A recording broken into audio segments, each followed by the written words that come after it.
Bible గ్రంథంలో భక్తులు ఎలాంటి అనుభవాల్లో ఉన్నప్పటికీ కూడా వాళ్ళు పాటలే పాడి దేవుని మహింపరిచారు.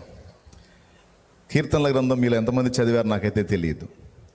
భక్తునికి సంతోషం వచ్చినప్పుడు పాటే పాడాడు, ఏడుపు వచ్చినప్పుడు పాటే పాడాడు, ప్రాణభయంతో ఉన్నప్పుడు పాటే పాడాడు, ప్రాణభయం నుండి విడుదల పొందినప్పుడు పాటే పాడాడు. ఇలా ప్రతి అనుభవానికి వాళ్ళు పాటలతోనే దేవుణ్ణి స్తుతించి మహింపరిచి కీర్తించి దేవునికి దగ్గరయ్యారు. అంతేకాకుండా దేవుడు తన చిత్తానుసారుడైన మనుషుడు అని ఎవరిని గూర్చి సాక్ష్యం ఇచ్చాడో ఆ దావీదు మంచి ఆరాధకుడు. దేవుణ్ణి ఆరాధించి తన్మయత్వంతో పులకించి ఆయన ఆరాధనలో మాధుర్యాన్ని అనుభవించిన వాడు దావీదు. అలాగే స్తుతిని గురించి ఏమి రాసిందంటే, చెరసాలలో పౌలు శీలలు స్తుతించినప్పుడు పక్కనున్న సెల్లో ఖైదీలు వినుచున్నారట.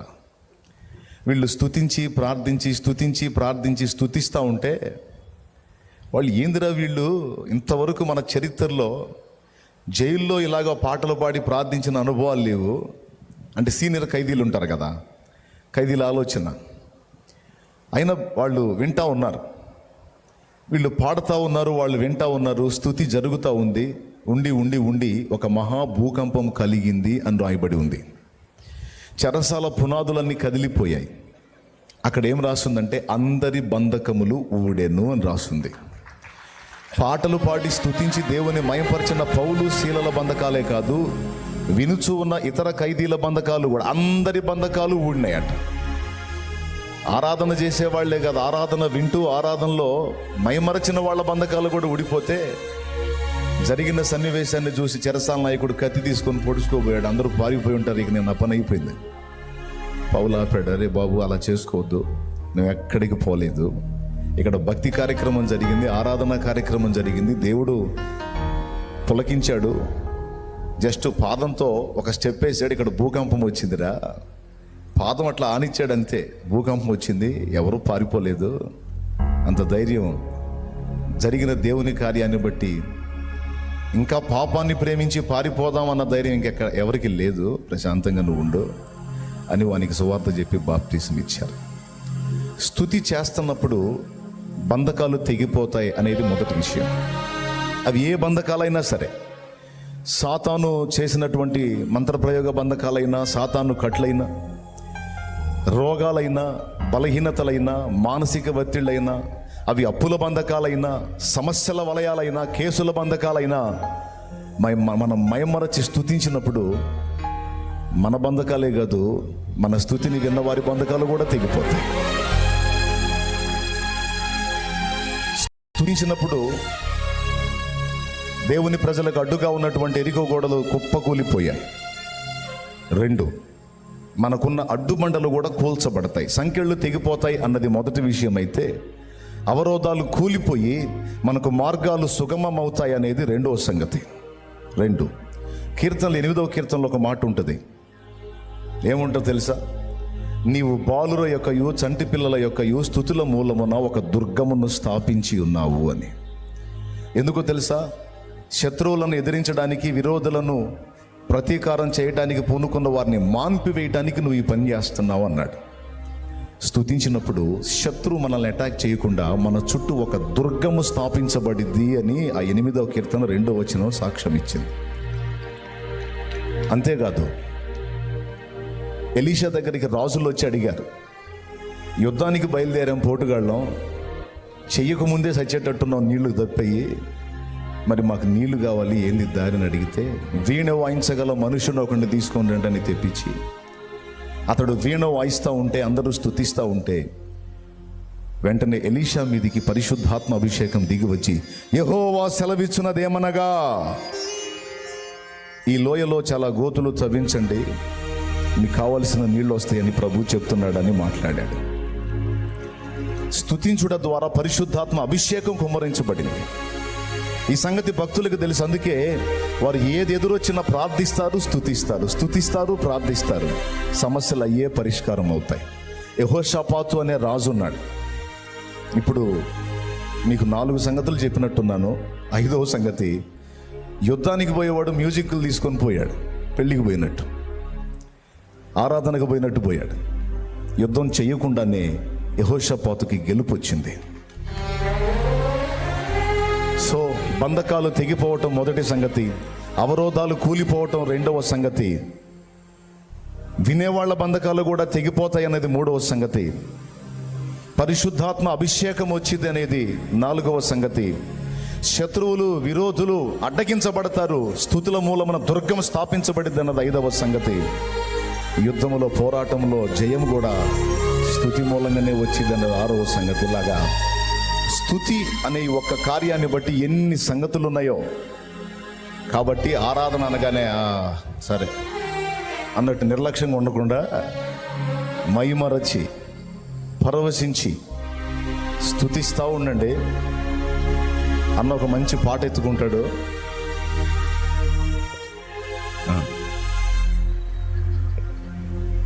నజరే ఓకేనా? శృతి పట్టుకోయా, శృతి పట్టుకోయా. నన్నే మొదలు పెట్టి ఉన్నట్టు ఇప్పుడు ఆయన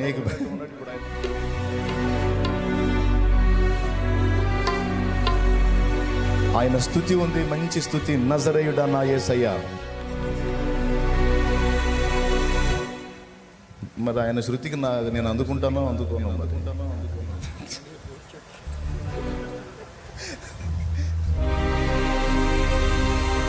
అదేనా? నజరేయుడా నా యేసయ్యా, ఎన్ని యుగాలకైనా ఎన్ని యుగాలకైనా ఆరాధ్య దైవము నీవేనని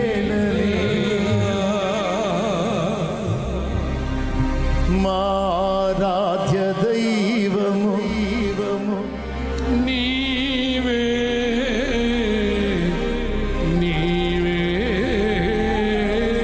నీవేనని.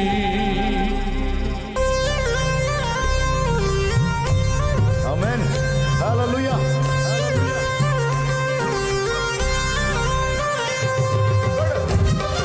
గట్టిగా కొడు. ఆమేన్.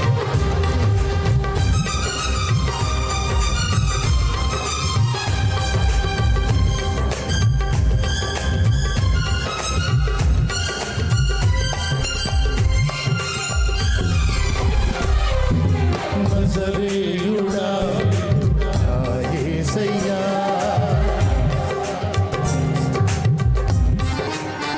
వాళ్ళే పడతారు. ఆరాధ్య దైవము నీవేనని గళమెత్తి నీ కీర్తినే చాటెదా. నజరేయుడా నా యేసయ్యా, ఎన్ని యుగాలకైనా ఆరాధ్య దైవము నీవేనని గళమెత్తి నీ కీర్తినే చాటెదా. నజరేయుడా నా యేసయ్యా.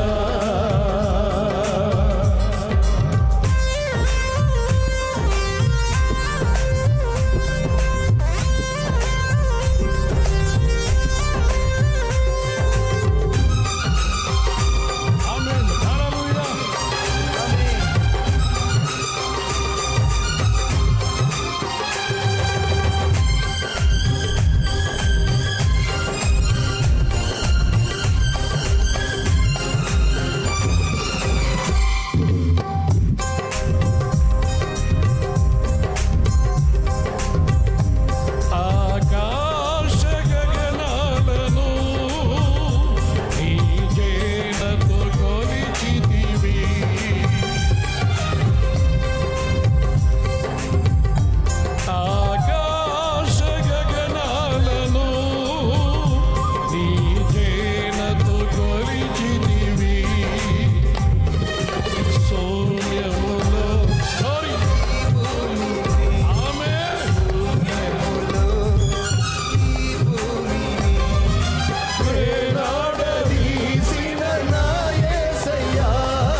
నే వెళ్ళినా నన్నేమి చేయవు నా యేసయ్యా.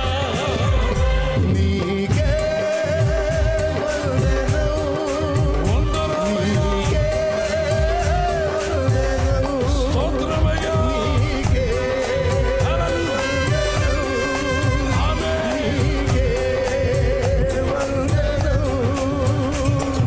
నజరేయుడా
శక్తిపరచబడాలి, స్వస్థపరచబడాలి.